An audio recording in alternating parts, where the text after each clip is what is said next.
আজকে খুব একটা ইন্টারেস্টিং একটা প্রোগ্রাম নিয়ে আপনাদের কাছে আলোচনা করছি। ভ্যালেন্টাইন্স ডে, যেটা সরস্বতী পুজোর প্রোগ্রামে বললাম, একই দিনে পড়েছে ভ্যালেন্টাইন্স ডে আর আমাদের বাঙালির ভ্যালেন্টাইন্স ডে, সেটা হচ্ছে সরস্বতী পুজো। সুতরাং এই ভ্যালেন্টাইন্স ডেতে কোন কোন রাশির জন্য খুব ভালো সময় আসছে, বা কাদের নতুন প্রেম আসবে, বা কাদের প্রেমটা অনেক বেশি ডেভেলপ করবে, বা ভাঙা প্রেম জোড়া লাগবে, সেটা নিয়ে একটু কম বেশি আলোচনা করব। তা সেটা নিয়ে হচ্ছে, কারণ প্রত্যেকটা দিনই আমাদের কাছে একটা বিশেষ গুরুত্বপূর্ণ, সেরকম এই ভ্যালেন্টাইন্স ডেটা আমাদের কাছে খুব গুরুত্বপূর্ণ। প্রথম চলে আসি মেষ রাশি। মেষ রাশির কিন্তু এই ভ্যালেন্টাইন্স ডের দিন যথেষ্ট তাদের প্রেমে গভীরতা আসবে, প্রেমটা যথেষ্ট কংক্রিট হবে। যাদের পুরনো প্রেম ছিল, হয়তো একটু মলমালিন্য চলছিল, সেটা যথেষ্ট জোড়া লেগে যাবে। কেননা মেষ রাশির লোকেরা এই ভ্যালেন্টাইন্স ডে থেকে নতুন করে প্রেমের জোয়ারে ভাসতে শুরু করবে।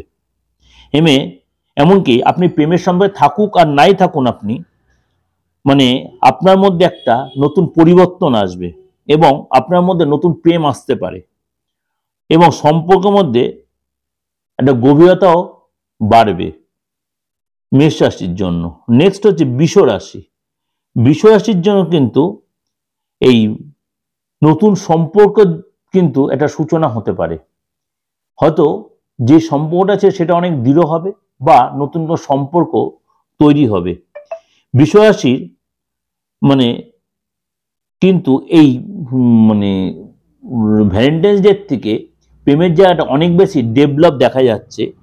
যদি আপনার বাচ্চাটা বৃহস্পতি আর শুক্র যদি যথেষ্ট স্ট্রং থাকে, সেটা কিন্তু অনেক বেশি সাপোর্ট পাবে, এবং আপনার প্রেমিক বা প্রেমিকা আপনার বিষয়ে অনেক বেশি কেয়ারি বা অনেক বেশি ওয়াকিবল হবে, এবং প্রেম জীবনে যথেষ্ট ভারসাম্যতা বজায় থাকবে। বৃষ রাশি। কর্কট রাশির যারা সিঙ্গেল, তারা নতুন করে নতুন মনের মানুষ খুঁজে পাবেন কর্কট রাশির লোকেরা, এবং প্রেম জীবনে কিছু ক্ষেত্রে আপনার কর্মের জায়গাতে কোনো নতুন সম্পর্ক, প্রেমের সম্পর্ক তৈরি হতে পারে, এবং কি আপনি মনের কথা কাউকে বলতে এই সময় তো দ্বিধাবোধও করবেন না। হয়তো প্রেমটা এখানে হয়তো আপনার অ্যাক্টিভ হয়ে যেতে পারে কর্কট রাশির জন্য। নেক্সট যে রাশিটা বলবো, সিংহ রাশি। সিংহ রাশির কিন্তু পছন্দের মানুষের থেকে আপনি এই দিন যথেষ্ট প্রশংসিত হবেন, বা কিছু গিফট পেতে পারেন। যারা মনে মনে ভালোবেসে ফেলেছেন কিন্তু তাকে বলতে পারছেন না, এই দিন কিন্তু তাকে অফারটা দিয়ে দিন, সেটা দেখবেন সে মেনে নেবে। এমনকি আপনার নতুন প্রেমের জোয়ার আপনি ভাসতে শুরু করবেন। চলতি বছর প্রেমের জোয়ার আপনার জীবনে আসবেই, এবং মনের দরজা খোলা রাখলে নতুন কারোর সাথে রিলেশনও আপনার তৈরি, একাধিক প্রেমের সম্পর্ক তৈরি হতে পারে। এটা কিন্তু ওভারঅল আপনাদের ডিসকাশন করলাম।